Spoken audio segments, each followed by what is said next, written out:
Chennai love story నాకైతే అంత ఏం నచ్చలేదు అయ్యా చెప్పాలని అంటే. ఫస్ట్ హాఫ్ బాగుంది అండ్ గౌరీప్రియ రెడ్డి యాక్టింగ్ బాగుంది. సో ఆ రెండింటి కోసం చూడాలనుకుంటే సినిమా చూడొచ్చు. మరీ బ్యాడ్ ఫిలిం అయితే కాదు.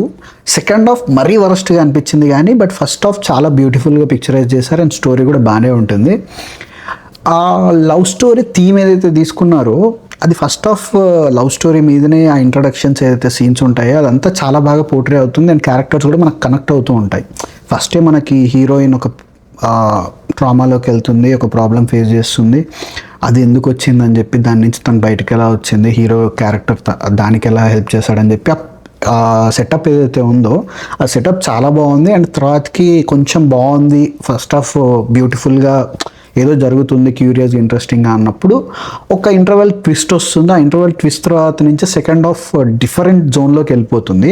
అది కొత్తదని కూడా కాదు, మనం చాలా సినిమాల్లోనే చూసాము, అది ఇంకా బెటర్గా హ్యాండిల్ చేశారు మనం చూసిన వేరే సినిమాల్లో అదే పాయింట్. బట్ ఈ సినిమాలో ఆ పాయింట్ని డీల్ చేసిన విధానం నాకు అంతగా పర్సనల్లీ నాకు అంతగా నచ్చలేదు.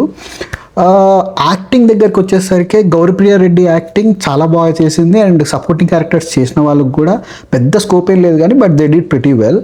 బట్ కిరణ్ అబ్బవరం ఫస్ట్ నుంచే నాకు కిరణ్ అబ్బవరం యాక్టింగ్ అంటే యాక్టింగ్ కనబడదు. బేసిక్గా ఏదో డైలాగ్ నోట్తో చెప్తున్నట్టు ఉంటుంది కానీ ఆ ఎక్స్ప్రెసివ్ ఐస్ కానీ లైక్ బాడీ లాంగ్వేజ్లో కానీ ఆ యాక్టింగ్ అనేది మనకి ఎక్కడ కనబడదు ఫస్ట్ నుంచి. అండ్ ఈ సినిమాలో బిగ్గెస్ట్ థింగ్ ఏదైనా నాకు సినిమా చూడబుద్ధి కాలేదు అని అంటే అది కిరణ్ అబ్బవరం యాక్టింగే. అండ్ స్టోరీ సెకండ్ హాఫ్ ఇంకా బెటర్గా తీసుకెళ్ళి ఉంటే బాగుండేది కానీ బట్ సెకండ్ హాఫ్లో కంప్లీట్ డిఫరెంట్ టర్న్ తీసుకుంటుంది అండ్ అది అంత ఎంగేజింగ్గా కానీ ఎక్కడికి లేదు. అండ్ క్లైమాక్స్ దగ్గరికి వచ్చేసరికి ఇంకా లాగుతున్నట్టు అనిపిస్తుంది కానీ ఆ ట్విస్ట్ ఏంటో అంటే లైక్ ఎలా కంక్లూడ్ చేయాలనుకున్నారు తొందర చెప్తే అయిపోతుంది అనిపించింది.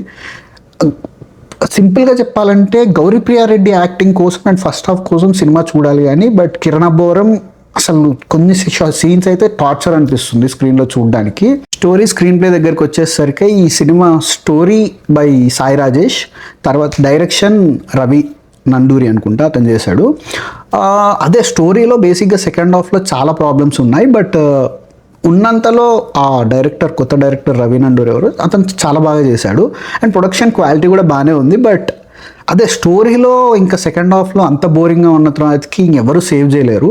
మ్యూజికల్గా చూసుకుంటే ఒక్క పాట తప్ప మిగతా ఏవి నాకు అంతగా అనిపించలేదు అండ్ బీజిఎమ్స్ కూడా అంతగా ఏమనిపించలేదు. మణిశర్మ మ్యూజికల్ కమ్బ్యాక్ అది ఇది అన్నారు కానీ బట్ నాకు అంత కమ్బ్యాక్ లాగా ఏమనిపించలేదు. That's it for the review guys. మీకు కనుక మీరు సినిమా చూసి ఉంటే ఎలా అనిపించిందో కింద కామెంట్ సెక్షన్లో చెప్పండి. నాకైతే అంతగా ఏం నచ్చలేదు. See in my next video. Bye. Thank you.